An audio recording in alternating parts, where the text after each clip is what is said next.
Halo teman-teman, ketemu lagi dengan saya Ruli Widiatmoko, tentunya dalam program acara yang sangat kita cintai, yaitu OTW, obrolan tambah wawasan. Ya, seperti teman-teman lihat, saat ini saya sudah berada di kampus 3 Universitas Mercu Buana Yogyakarta. Penasaran kan apa yang akan kita bahas kali ini? Jangan kemana-mana ya, tetap ikuti saya sampai nanti di OTW, obrolan tambah wawasan. Ayo.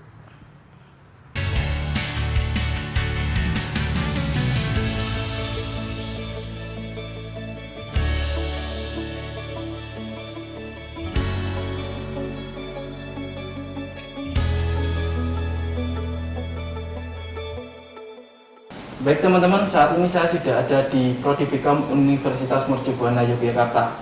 Nah, bicara tentang kompetensi, tidak lepas akan adanya lulusan mahasiswa. Dewasa ini, mahasiswa tidak hanya dituntut dengan adanya ijazah maupun transkrip nilai.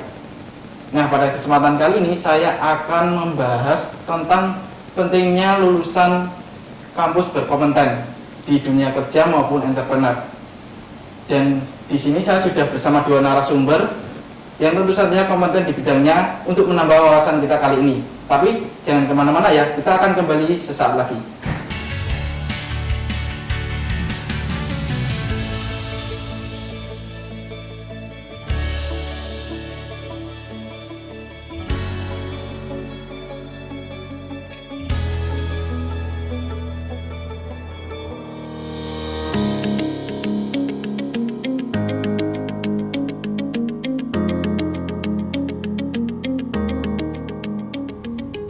Tantangan dunia kerja dewasa ini semakin berat dan menuntut pekerja memiliki kompetensi dalam bidang tertentu. Berbicara pekerja, maka tak bisa dilepaskan dari lulusan pendidikan yang berkompeten. Guna menghadapi tantangan dunia kerja, sekolah maupun perguruan tinggi dituntut mencetak lulusan-lulusan yang berkompeten dan siap menghadapi tantangan dunia kerja yang kompleks. Dunia pendidikan, baik sekolah menengah kejuruan maupun perguruan tinggi, saat ini berlomba-lomba mencetak lulusannya memiliki kompetensi di masing-masing profesi. Perguruan tinggi dituntut menghasilkan alumni yang tidak saja cakap dalam keilmuan teori, namun juga cakap dan kompeten dalam profesi konsentrasi jurusan yang dimilikinya. Universitas Mercu Buana Yogyakarta merupakan salah satu perguruan tinggi di daerah istimewa Yogyakarta yang kini telah memiliki lembaga sertifikasi profesi yang berlisensi dari Badan Nasional Sertifikasi Profesi dan telah mewajibkan calon lulusannya melakukan ujian sertifikasi profesi. Uji kompetensi merupakan implementasi dari kurikulum berbasis Outcome Based Education (OB) dalam rangka persiapan UMBY untuk mendapatkan akreditasi nasional sesuai dengan Keputusan Menteri Pendidikan dan Kebudayaan Republik Indonesia Nomor 754 IP 2020 tentang indikator kinerja utama perguruan tinggi tahun 2020 serta mendukung pencapaian kompetensi lulusan perguruan tinggi oleh Badan Nasional Sertifikasi Profesi (BNSP) yang telah memberikan kesempatan kepada LSP UMBY untuk dapat menyelenggarakan sertifikasi kompetensi sesuai lisensi BNSP. Hingga saat ini, LSP UMBY telah melakukan 4 skema sertifikasi, yakni skema sertifikasi Inspektor Organik Tanaman, skema sertifikasi Human Resources Supervisor, skema sertifikasi Senior Trainer, dan skema sertifikasi Public Relation Coordinator. Nah teman-teman, ingin tahu lebih jauh sertifikasi profesi di Universitas Mercu Buana Yogyakarta? Yuk ikuti obrolan berikut ini di OTW, obrolan tambah wawasan.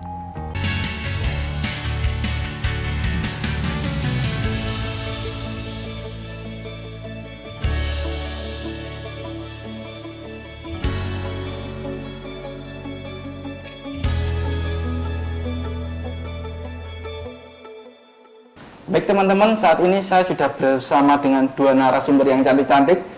Di sebelah kanan saya ada Mbak Astri Wulandari MA selaku pengajar sekaligus Ketua LSP Mercubuana Yogyakarta. Kemudian yang kedua ada Mbak Maria Vita Puji selaku mahasiswa dan juga karyawan swasta. Baik, yang pertama kita akan mulai dari Mbak Astri dulu. Mbak, sebenarnya sih apa sih sertifikasi profesi itu, Mbak? Sertifikasi kompetensi atau sertifikasi profesi itu untuk mendukung SDM yang unggul dan ini ya untuk Indonesia maju, itu seperti visi dan misi yang sekarang sedang happening ya, sedang dicanangkan betul untuk SDM di Indonesia ini. Dan sebaiknya memang untuk level perguruan tinggi itu memiliki lembaga sertifikasi profesi untuk menjamin bahwa lulusannya itu nanti kompeten dan bisa bersaing di dunia industri seperti itu. Baik Mbak, kalau dari skemanya sendiri ada berapa banyak ya Mbak ya? Kita punya 14 skema, jadi LSP P1 Mercubuana Yogyakarta ini punya 14 skema. Dari masing-masing prodi itu punya satu skema. Tetapi yang paling spesial memang untuk prodi ilmu komunikasi, kita punya 7 skema.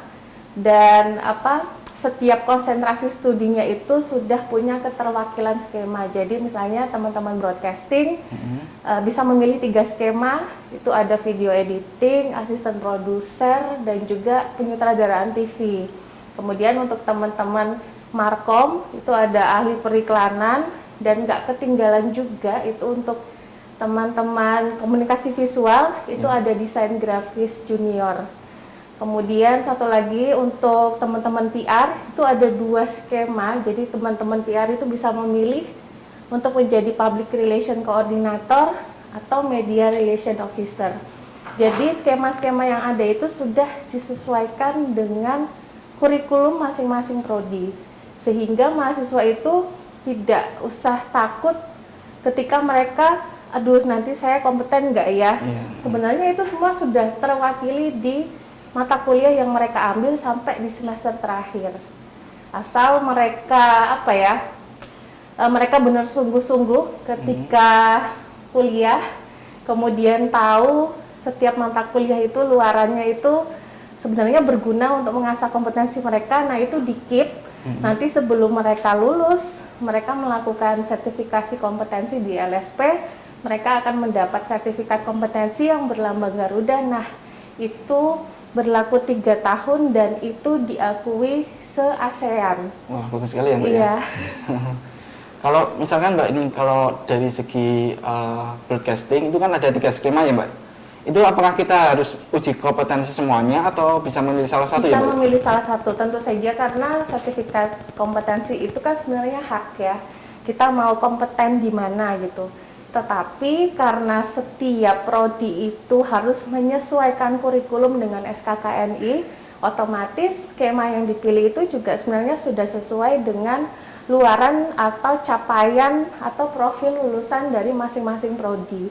Dan untuk teman-teman broadcasting itu bisa memilih mereka mau kompeten di mana. Misalnya pengen jadi kompetensi di video editing, silakan pilih skema video editing. Seperti itu. Kalau itu kan setelah kita mengikuti uji kompetensi, tidak lulusnya itu apakah mempengaruhi kelulusan ya Mbak ya? Sebenarnya tidak. Tidak ya Mbak.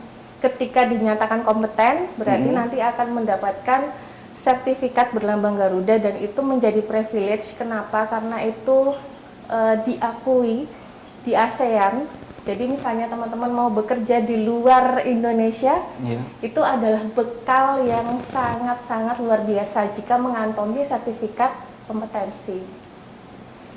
Untuk saat ini sudah berapa prodi Mbak yang bisa mengikuti sertifikasi ini? Untuk saat ini yang belum bisa itu hanya prodi peternakan, kemudian prodi-prodi di Fakultas Keguruan dan Pendidikan. FKIP dan peternakan saja yang belum kita jangkau, karena memang mencari skema yang tepat untuk karakteristik dari lulusan prodi itu kan tidak mudah ya Mas. Jadi kita harus mempelajari kurikulumnya, menyesuaikan KKNI-nya, terus juga kita harus melihat lagi skill mahasiswa dari masing-masing prodi tersebut. Baik, menarik sekali Mbak. Sekarang kita beralih ke Mbak Vita sendiri. Untuk saat ini Mbak Vita juga sebagai peserta uji kompetensi juga ya Mbak ya? Iya, benar Mbaknya sekali. mengikuti skema yang mana ya Mbak ya? Kalau saya memilih skemanya PR koordinator. Jadi memang kenapa saya memilih skema tersebut karena relevan dengan pekerjaan saya saat ini, Mas. Oh, Selain saya mahasiswa kelas malam, saya juga seorang karyawan swasta. Iya. Baik, sampai saat ini persiapan apa saja sih Mbak yang untuk dipersiapkan untuk melakukan uji kompetensi ini? Ya, tentu seperti yang disampaikan oleh Mbak Astri tadi, Iya. saya mengikuti mata kuliah yang ada selama periode perkuliahan tersebut, kemudian berusaha untuk aktif juga mengikuti pelatihan-pelatihan yang ada di luar, sehingga data-data yang nanti saya butuhkan untuk uji kompetensi sesuai dengan beberapa arahan ujian yang diperlukan dapat saya kumpulkan, begitu Mas. Nah, selain itu tentu saja secara pribadi saya berusaha untuk mempersiapkan diri, berlatih, dan istirahat yang cukup supaya saat ujian dapat fokus mengerjakan ujiannya. Itu, Mas. Nah, untuk waktu selang Mbaknya mendaftar menjadi uji kompetensi itu berapa lama ya Mbak? Waktu itu sekitar 4 atau 5 bulan sudah ada informasi terkait skema yang akan dibuat oleh Universitas Mercu Buana, sehingga saya cukup waktu untuk dapat mengumpulkan data-data yang ada serta berlatih membuka kembali materi-materi kuliah yang pernah diajarkan sebelumnya. Baik, terima kasih Mbak. Ya. Baik teman-teman, itulah tadi perbincangan kita kali ini, tapi masih banyak yang akan kita bahas nanti, tapi jangan kemana-mana, kita akan kembali setelah yang satu ini.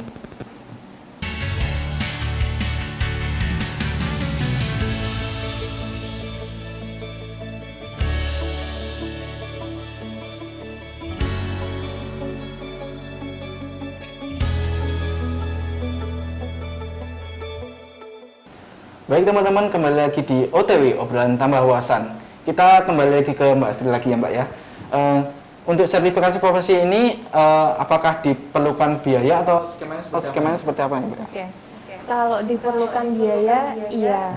Hanya saja dari universitas sendiri nanti akan ada seperti beasiswa atau seperti bantuan-bantuan kepada mahasiswa supaya bisa mengikuti uji kompetensi ini tanpa beban seperti itu. Dan alhamdulillah kemarin LSP juga mendapatkan hibah dari BNSP, yaitu dari program PSKK. Jadi sebanyak 100 mahasiswa itu bisa kami uji kompetensikan secara gratis atau tanpa dipungut biaya. Dan kedepannya mungkin nanti setiap tahun akan ada program-program seperti itu terus. Jadi sekarang tergantung dari niat mahasiswanya untuk lebih menseriusi lagi menyiapkan diri dan menyiapkan persyaratan-persyaratan untuk mengikuti uji kompetensi ini. Seperti itu. Baik, kita beralih ke Mbak Vita. Untuk Mbak Vita sendiri, kemarin mengikuti uji kompetensi ini melalui jalur yang hibah atau yang terbayar ya Mbak ya? Kemarin saya sangat bersyukur karena terpilih menjadi salah satu peserta uji kompetensi yang mendapatkan bantuan hibah, Mas. Iya. Oh, begitu ya. Betul. Dan dalam ujian tersebut tentunya untuk mendapatkan hibah saya juga harus menempuh beberapa kali ujian untuk bisa dipilih. Baik, kita akan beralih ke Mbak Astri lagi. Setelah tadi yang dinyatakan Mbak Vita itu kan ada syarat-syarat yang harus dipenuhi ya Mbak ya biar mendapatkan jalur hibah ini. Selengkapnya seperti apa sih Mbak? Apa itu kriteria yang bisa mendapatkan jalur hibah ini Mbak? Yang paling basic atau yang paling mendasar itu tentu saja mahasiswa tersebut sudah melaksanakan beberapa mata kuliah sesuai dengan persyaratan yang ada pada skema kompetensi masing-masing. Setelah itu, karena ini hibah atau kami membahasakan seperti beasiswa, kami perlu melihat dulu seperti track record mahasiswa tersebut dengan melihat transkrip nilainya, dengan melihat prestasi-prestasinya. Terus kami juga meminta mahasiswa untuk mengumpulkan CV dan sertifikat-sertifikat seminar ataupun sertifikat pelatihan yang mereka punya yang sesuai dengan konsentrasi masing-masing. Nah, dari situ akan prodi saring lagi, kemudian ada tahap interview lagi.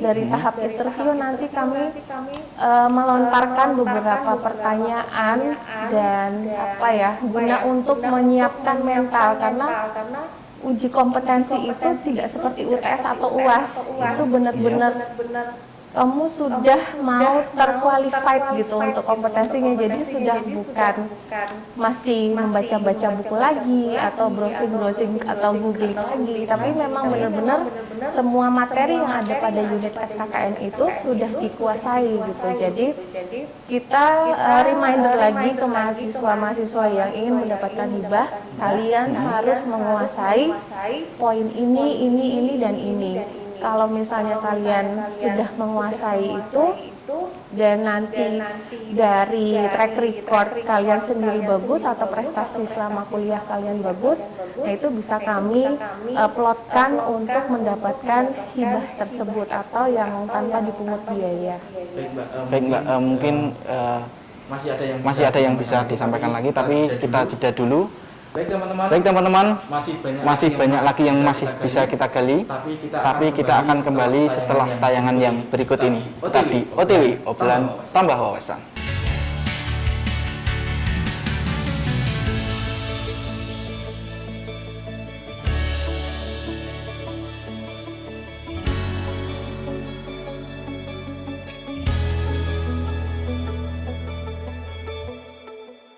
Baik teman-teman, kembali lagi di OTW, obrolan tambah wawasan. Kita kembali lagi ke Mbak Astri. Gini Mbak, mungkin ada saran buat adik-adik calon mahasiswa bagaimana memilih kampus yang berkompeten, apalagi sudah memiliki sertifikasi profesi seperti itu Mbak? Ya, sebenarnya LSP sendiri itu terbanyak itu dimiliki oleh SMK. Ya. Jadi teman-teman siswa-siswi SMK itu mereka sudah lebih dulu mengantongi sertifikat kompetensi, dan ketika mereka memilih perguruan tinggi yang memiliki LSP itu akan menaikkan level kompetensi mereka, itu sudah pasti. Jadi untuk teman-teman yang mau memilih kampus, LSP itu bisa menjadi poin penilaian level tertinggi sebenarnya, karena LSP itu sudah pasti tempat untuk memastikan bahwa lulusan perguruan tinggi tersebut mampu bersaing di dunia industri. Karena apa? Karena apa yang mereka dapat nanti setelah mereka dinyatakan kompeten itu tersertifikasi se-ASEAN seperti itu. Jadi itu bisa menjadi pilihan, dan orang tua juga sebenarnya mereka perlu diedukasi ya bahwa sertifikasi kompetensi ini walaupun dengan biaya yang nanti mereka keluarkan itu benefitnya itu sangat-sangat tidak bisa terhingga dari biaya yang mereka keluarkan, karena sertifikat kompetensi itu berlaku 3 tahun, kemudian diakui di ASEAN, tidak hanya di Indonesia saja, dan itu di dunia industri apalagi di perusahaan besar mereka akan menjadikan poin tertinggi bagi mereka yang ingin menjadi SDM di perusahaan itu. Baik, kita beralih ke Mbak Vita. Mungkin Mbak Vita bisa memberikan tips and trik buat teman-teman yang mau mengikuti uji kompetensi ini Mbak. Saya itu mengajak seluruh rekan mahasiswa ataupun profesional yang sudah bekerja di bidangnya masing-masing, yuk untuk jangan takut mengikuti uji kompetensi. Nah, lebih baik persiapkan diri sedini mungkin sejak mulai berkuliah, mengumpulkan data, dan rajin mengikuti pelatihan-pelatihan begitu Mas, serta persiapan diri pribadi. Karena seperti yang saya alami kemarin, uji kompetensi itu tidak pendek, membutuhkan waktu yang cukup panjang dari pagi hingga malam hari. Tetap semangat semuanya. Baik Mbak Vita. Baik teman-teman, itulah tadi penjelasan dari Mbak Vita juga Mbak Astri. Jadi sekarang sudah tahu kan apa itu sertifikasi profesi. Nah, kali ini cukup sekian obrolan kita kali ini. Jangan kemana-mana, kita akan kembali lagi dengan obrolan yang lebih berfaedah lagi. Baik Mbak Astri, Mbak Vita, terima kasih. Sebelum kita akhiri acara kita salam OTW dulu ya. Tangannya seperti ini. Salam OTW, obrolan tambah wawasan.